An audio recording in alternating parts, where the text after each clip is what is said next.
this institute, and it's called an institute because it's constantly changing and evolving, was founded through the efforts of many, many people. And there were two of us at St. Michael's who in particular took it on as our mission, Father Raymam, who is now in another parish, and myself. What was happening was a terrible period of violence of youth on youth and young adults on youth, and it was just a horrible time. And we began looking at this issue of violence as something we could solve. We can address violence with nonviolence. The training program actually is the core of what we do. And it means that we take the principles of nonviolence and the practices that were developed through Dr. Martin Luther King Jr. and we apply those to everyday life. There's a youth program that you can see that's employment all year.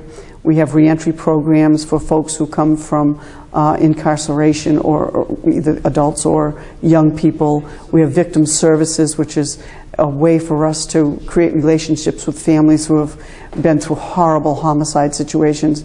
We have obviously the street worker program, which gets an awful lot of press, rightly. They are out there, those who intervene in the neighborhoods on literally street corners, and they meet with young people. So it's a real cosmos of change. It's the place of change. She has a very broad vision and strong sense of justice, strong sense of love and caring, and a strong sense of the needs of the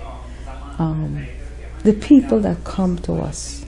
And she has a huge moral voice. We call her at the Institute the Mariano Rivera. She's the closer. When Sister Ann walks into the room, it is a clear vision that we're all made of one. We will put our differences aside.